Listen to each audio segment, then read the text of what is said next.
time UPSC tuitions only in Tirumala IAS institute Chaitanyapuri. Call చేసి ఇప్పుడే join అవ్వండి. సింధు జలాలను ఆపిన ప్రధాని మోదీ పాకిస్తాన్కు మరణ శిక్ష విధించినట్టేనా?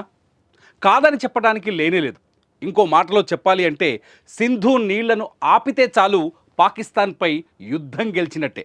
ఎందుకంటే సింధు జలాలు పాకిస్తాన్కు అత్యంత అవసరం. ఇంతకీ సింధు జలాలు ఆగిపోతే పాకిస్తాన్లో ఏం జరుగుతుంది?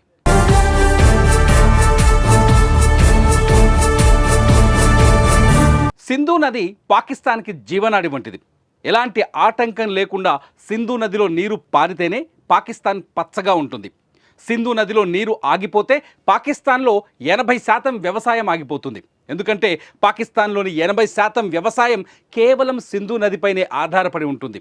అందుకే భారత్ సింధు నది జలాల ఒప్పందాన్ని రద్దు చేయడంతోనే పాకిస్తాన్ తమ గొంతును బలంగా వినిపించే ప్రయత్నం చేస్తోంది. పాక్ ప్రధాని, సైనికాధికారులు, చివరికి లష్కరే తొయ్బాను నడిపించే ఉగ్రవాది హఫీజ్ సయీద్ కూడా ఉక్కిరి బిక్కిరవుతున్నారు. ఒక్క మాటలో చెప్పాలి అంటే సింధు నది జలాలతో మోదీ పెట్టిన గురి పాకిస్తాన్కు ఉరి అనే చెప్పాలి.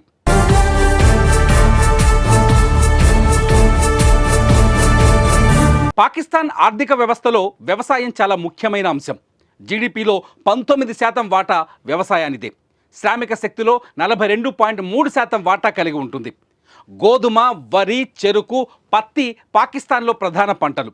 సింధు జలాలు ఉన్నప్పటికీ కూడా పాకిస్తాన్లోని వ్యవసాయ భూములకు 100% నీటి సరఫరా లేదు. పాకిస్తాన్లోని అనేక సారవంతమైన భూములు నీటి ఎద్దడిని ఎదుర్కొంటున్నాయి.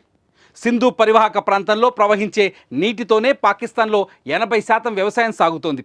అంతేకాదు పాకిస్తాన్కు అవసరమైన విద్యుత్తులో కూడా సింధు దాని ఉపనదులపైనే 3 అంతలు ఉత్పత్తి అవుతోంది. ఈ పరిస్థితుల్లో సింధు నది జలాలను అడ్డుకుంటే పాకిస్తాన్కు ఉరి బిగించినట్టే అవుతుంది.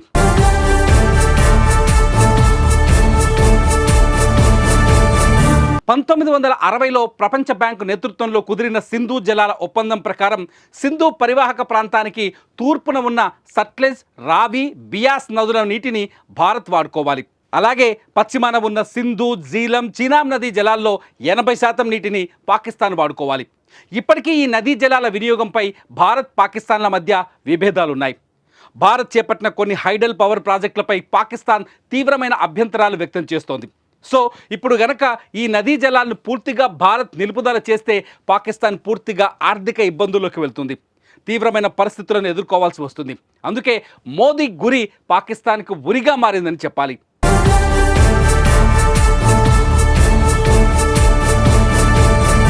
సింధు నది ఒప్పందం రద్దయితే భారత్కు ఆ నదీ జలాల వినియోగంపై పూర్తి స్వేచ్ఛ వస్తుంది. ఒప్పందం అమల్లో ఉన్నంతకాలం సింధు నదిపై భారత భూభాగంలో ఎలాంటి ప్రాజెక్టులు చేపట్టాలన్నా పాకిస్తాన్కు సమాచారం ఇవ్వాల్సిన అవసరం ఉండేది. ఇప్పటికే భారత్ చేపట్టిన హైడల్ పవర్ ప్రాజెక్టుపై పాకిస్తాన్ అభ్యంతరాలను వ్యక్తం చేస్తూ వచ్చింది. ఇప్పుడు ఈ ఒప్పందం రద్దయితే భారత్ ఇండస్ వాటర్ సోర్స్ పైన ఎలాంటి ప్రాజెక్టులనైనా నిర్మించుకునే వీలుంది.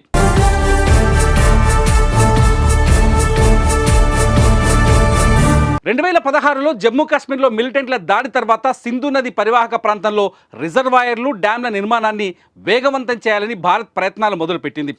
కొన్ని ప్రాంతాల్లో ఆనకట్టల నిర్మాణం కూడా కొనసాగింది. అయితే భారత్ నుంచి పాకిస్తాన్ వైపు ప్రవహించే నదుల నీటిని పూర్తిగా నిలువరించే సామర్థ్యం ఈ ప్రాజెక్టులకు ఇప్పుడు లేదని కొందరు నిపుణులు చెబుతున్నారు. కానీ వచ్చే ఎండాకాలంలో నీటి లభ్యత తక్కువగా ఉన్నప్పుడు సింధు జలాలను ఆపే అవకాశాలు మెండుగా ఉన్నాయని కూడా చెబుతున్నారు.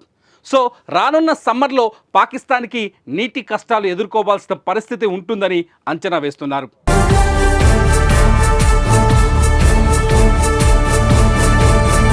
పాకిస్తాన్ ఆర్థిక భవిష్యత్తు సింధు నదితో ముడిపడి ఉంది. అంతేకాదు పాకిస్తాన్ వ్యవసాయ ఉత్పత్తుల్లో కూడా 90% సింధు నది ఒప్పందంతో ముడిపడి ఉన్నాయి. ఇప్పుడు భారత్ తీసుకున్న నిర్ణయంతో పాకిస్తాన్ అటు ఆర్థికంగా తీవ్రమైన ఇబ్బందులకు గురికాక తప్పదు. అంతేకాదు మోదీ తీసుకున్న నిర్ణయం పాకిస్తాన్పై యుద్ధం గెలిచిన దానితో సమానమనే చర్చ జరుగుతోంది. అయితే సింధు నదీ జలాలని ఇప్పటికిప్పుడు ఆపగలిగే శక్తి భారత్కుందా? నిలుపుదల చేయడానికి ఎంత సమయం పడుతుందన్నది కూడా ఇక్కడ ఆలోచించాల్సిన విషయం.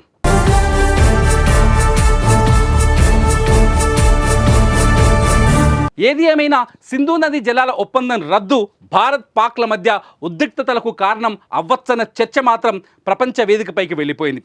మరి భారత్ ఈ నిర్ణయంపై వెనక్కి తగ్గుతుందా లేదంటే కఠినంగా ఉంటుందా అన్నది ఇక్కడ ఆసక్తికర అంశం.